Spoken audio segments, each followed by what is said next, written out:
你有没有想过，他们这么多人围着一辆车，在短短时间里面做了什么呢？那正好这一次我们带上我们的传家宝，获得了许可，加上了高速摄影机，我们能看出端倪吗？首先，为什么 F1 赛车要抢着2秒钟来换4个轮胎呢？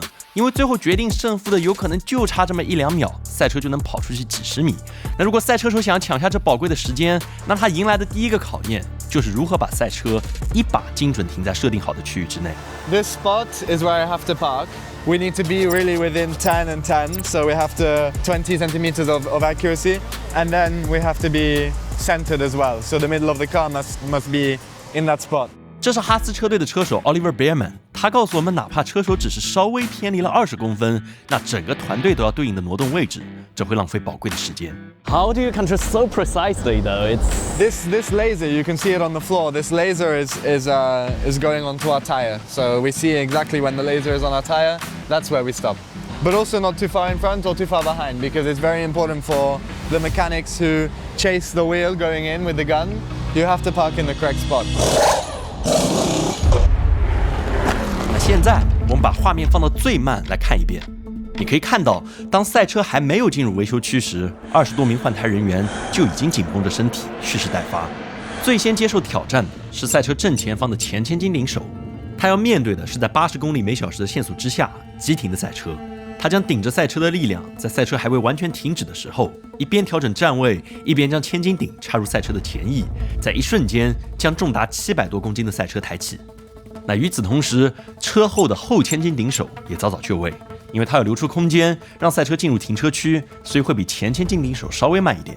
他同样也是在赛车的停止瞬间，立刻把千斤顶滑入，与前千斤顶手合力抬起赛车。同时，为了防止赛车在换胎过程中剧烈晃动，赛车两侧还有2位稳定员冲上去把住赛车，这个叫做 halo 的结构。在我们关注这几个人的时候，你可能没有注意到，车被抬起的瞬间，赛车上的4个旧胎已经全被卸下了。那他们是怎么做到的？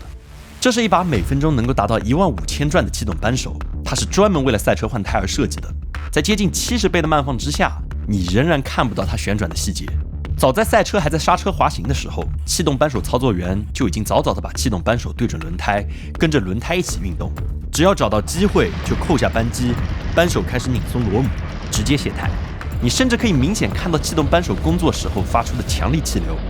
那这类扳手还有一个高明之处，就是你看它前面有一圈 LED 灯环，现在亮着白光，而白光的意思是向操作员提示正在拧松螺母。紧接着，在赛车被抬起的瞬间，轮胎离地的时候，螺母就已经被完全松下。画面左边这位蓄力已久的卸胎员看准时间，瞬间取出旧胎。与此同时，另一边的换胎手已经同步把新胎推入，气动扳手操作员再次对准新胎螺母。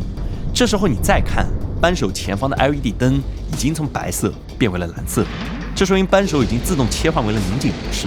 那等到 LED 灯从蓝色变为绿色的时候，那就意味着这个螺母已经被拧紧，一切皆已就绪。而以上所有动作只用了2秒左右。那么现在4个轮胎都已经是新胎了，车可以出发了吗？ Is it you giving the final go sign, or is the supervisor pressing the There's a guy who's also looking how's the pit lane situation looks like. If there's a car behind, we cannot release. Otherwise, potentially it might be the unsafe release, right? So you cannot see because you see there's only 2 mirrors that you can check the behind, but obviously it's covered by the mechanics. So I'm gonna have to rely on the guy who takes responsible of that. Yeah. OK， 等到安全员确认，就会发出信号。车手一旦看到信号灯的变化，就会立刻出发，重新驶入赛道。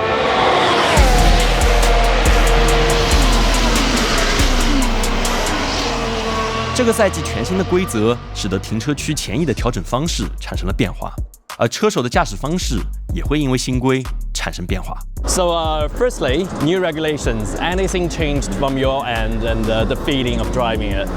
Yeah, definitely. You know, the car is a bit lighter this year, which is changing the way that we attack. Also, we have a bit less downforce compared to last year. The biggest change is actually the energy deployment. You know, we have a bit less 50-50. We have a bit less power from the ICE. We have a bit more power from the electric portion. It means that we are very, very fast on corner exit, but we also have to recharge that energy. So what's your mindset when you are driving it? You're always calculating, right?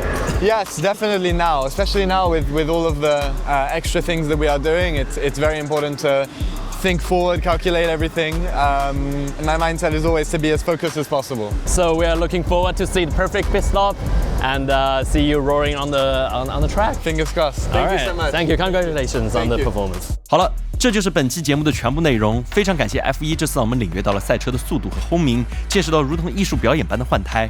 最快的速度从来不止于赛道，全新赛季、全新规则，充满更多精彩的缠斗和超车。感兴趣的话，可以关注接下来的大奖赛。那么下次再来点不一样。